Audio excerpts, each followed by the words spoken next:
ಎಲ್ರಿಗೂ ಶುಭಾಶಯ ಹೇಳ್ತಾ ನಮ್ಮ ದೇಶ ಸ್ವತಂತ್ರದ ಹೆಮ್ಮೆಯ ದೇಶ.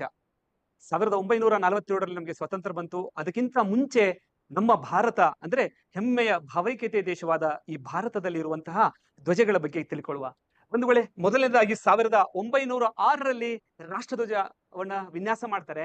ಅದರ ಮೇಲ್ಗಡೆ ತಾವರೆಗಳು, ಮುದುಡಿದ ತಾವರೆಗಳಿರುತ್ತೆ. ಹಸಿರು ಬಣ್ಣದಲ್ಲಿ, ಮಧ್ಯದಲ್ಲಿ ಹಳದಿ ಬಣ್ಣದಲ್ಲಿ ಒಂದೇ ಮಾತರಂ ಅಂದ್ರೆ ಭಾರತ ಮಾತೆ ನಿಮಗೆ ನಾವು ವಂದಿಸ್ತೇವೆ ನಿನ್ನ ಮಕ್ಕಳು ಅನ್ನುವಂತಹ ವಿಷಯ ಇರುತ್ತೆ.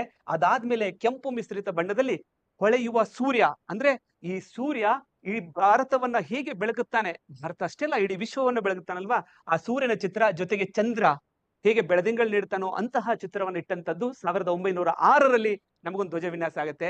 ಅದಾದ್ಮೇಲೆ 1907ರಲ್ಲಿ ಮೇಡಮ್ ಕಾಮ ಅವರು ವಿದೇಶಕ್ಕೆ ಹೋದಾಗ ನನ್ನ ದೇಶ ಹೆಮ್ಮೆಯ ದೇಶ, ನನಗೂ ಕೂಡ ಒಂದು ಧ್ವಜವನ್ನ ಹಾರಿಸ್ಬೇಕು ಅನ್ನೋ ಉತ್ಸಾಹ ಇದೆ ಅಂತ ಹೇಳ್ತಾರೆ. ಆಗ ಅವರು ಒಂದು 3 ಬಣ್ಣದ ಧ್ವಜವನ್ನ ಹಾರಿಸ್ತಾರೆ. ಮೇಲ್ಭಾಗದಲ್ಲಿ ಹಸಿರು ಬಣ್ಣ, ಹಳದಿ ಬಣ್ಣ ಮತ್ತೆ ಕೆಂಪು ಮಿಶ್ರಿತ ಬಣ್ಣ. ಬಂಧುಗಳೇ, 6ರಲ್ಲಿ ಮುದುಡಿದ ತಾವರೆಗಳು ಇಲ್ಲಿ ಅರಳುತ್ತೆ. ನಾವು ಕೂಡ ಜಾಗೃತರಾಗ್ತಿದ್ದೇವೆ ಭಾರತೀಯರು ಅನ್ನುವಂತ ವಿಶೇಷತೆಯನ್ನು ಕೊಡುತ್ತೆ. ಅಲ್ಲಿ 2, 4, 6, 8 ಮಂಡಳದ ಅದೆಲ್ಲವನ್ನ ತಾವರೆನ ಹಾಕಿರ್ತಾರೆ.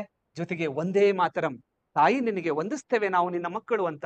ನಂತರ ಹೊಳೆಯುವ ಸೂರ್ಯ ಮತ್ತು ಚಂದ್ರರ ಗುರ್ತನ್ನ ಇಡ್ತಾರೆ ನಿಮ್ಮ ಧ್ವಜದಲ್ಲಿ. ಬಂಧುಗಳೇ, ಅದಾದ್ಮೇಲೆ ಬ್ರಿಟಿಷರ ಆಳ್ವಿಕೆಯಲ್ಲಿ ನಾವಿದ್ವಿ. ಹಾಗಾಗಿ ಯಾವುದೇ ಧ್ವಜವನ್ನ ನಾವು ಹಾರಿಸಿದ್ರು ಕೂಡ ಬ್ರಿಟಿಷರು ಅಷ್ಟು ಒಪ್ತಾ ಇರಲಿಲ್ಲ. ಕಾರಣ ಏನಂದ್ರೆ ನಮ್ಮ ಇಂಡಿಯನ್ ಜಾಕ್ ಅನ್ನುವಂತಹ ಇಂಗ್ಲೆಂಡಿನ ಧ್ವಜ ಇದ್ರೆ ಮಾತ್ರ ಮಾನ್ಯತೆ ಕೊಡ್ತಾ ಇದ್ರು. ಹಾಗಾಗಿ 1917ರಲ್ಲಿ ಹೋಮ್ ರೂಲ್ ಚಳುವಳಿ ಸಂದರ್ಭದಲ್ಲಿ ಆನಿ ಬೆಸೆಂಟ್ ಅವರು ಮತ್ತು ಲೋಕಮಾನ್ಯ ತಿಲಕರು, ನಮ್ಮ ಲೋಕಮಾನ್ಯ ತಿಲಕರವರು ಇದನ್ನು ವಿಚಾರ ಮಾಡ್ತಾರೆ. ಧ್ವಜಕ್ಕೆ ಒಂದು ಮಾನ್ಯತೆ ಸಿಗ್ಬೇಕಾದ್ರೆ ಬ್ರಿಟಿಷರಿಗೆ ಒಂದು ಅವಕಾಶ ಕೊಡುವಂತ ಮೇಲ್ಭಾಗದಲ್ಲಿ ಇಂಡಿಯನ್ ಜಾಕ್ ಕೊಡುತ್ತಾರೆ. ಅದಾದ್ಮೇಲೆ ಕೆಂಪು ಹಸಿರು ಮಿಶ್ರಿತವಾದಂತಹ ಪಟ್ಟಿಗಳನ್ನ, ಅಮೆರಿಕಾದ ಧ್ವಜವನ್ನ ಹೋಲುವಂತಹ ಪಟ್ಟಿಯನ್ನ ಕೊಡ್ತಾರೆ. ಆಮೇಲೆ ಇಲ್ಲಿ ಸ್ಟಾರ್ ಗಳನ್ನ ಕೊಡ್ತಾರೆ. ಇದು 7 ಸ್ಟಾರ್ಗಳಂದ್ರೆ ಸಪ್ತ ಋಷಿ ಮಂಡಳದಂತಹ ಗುರುತನ್ನು ಹೊಂದಿರುವಂತಹ ಸ್ಟಾರ್ ಗಳನ್ನ ಕೊಡ್ತಾರೆ. ಆಮೇಲೆ ಚಂದ್ರ ಮತ್ತೆ ಮೇಲೊಂದು ನಕ್ಷತ್ರವನ್ನ ಇಡ್ತಾರೆ. ಇದಾದ್ಮೇಲೆ ಗಾಂಧೀಜಿಯವರ ವಿಶೇಷವಾದಂತಹ ಕಾಳಜಿ ಮೇಲ್ಗಡೆ 1921ರಲ್ಲಿ ಗಾಂಧೀಜಿಯವರು ಸಮ್ಮತಿಸ್ತಾರೆ.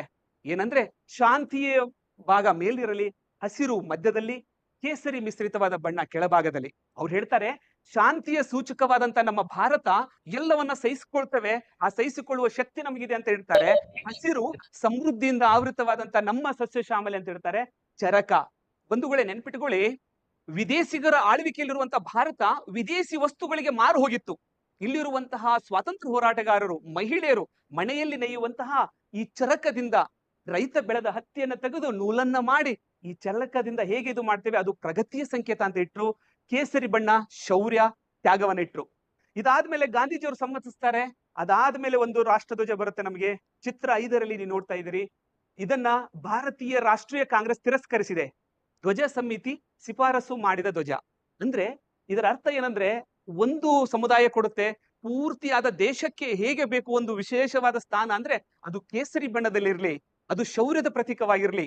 ಕಾರಣ ಇಷ್ಟೇ ಬಂಧುಗಳೇ, ಶಾಂತಿಯ ಜೊತೆಗೆ ಕ್ರಾಂತಿಯು ಕೂಡ ನಾಂದಿಯಾಗಿತ್ತು.